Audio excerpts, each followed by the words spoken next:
ಹಾಗೆ ಇದ್ದೀನಿ ಅಂದವಳೆ ನಿಮ್ಮನೆಗೆ ಬರ್ತೀನಿ ಎಂದವಳೆ ಸರಿ ಬಾಬಾ ಎಂದ ಹಿಂದೆ ಹೋದ್ಲು ಲಕ್ಷ್ಮಿ ಮನೆಯೊಳಗೆ ಇರುವ ನೆಲೆಚಾಡು ನಗೆಯ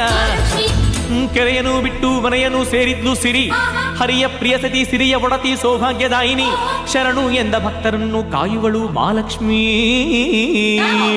ಮ್ಯಾಲೆ ಲೋಕ ಬಿಟ್ಟವಳೆ ನೋಡಿ ನಮ್ಮ ಮಹಾಲಕ್ಷ್ಮಿ ಭೂಮಿ ಮ್ಯಾಲೆ ನಿಂತವಳೆ ಬಂದು ನಮ್ಮ ಮಹಾಲಕ್ಷ್ಮಿ ಶ್ರೀ ಗೊರವನ್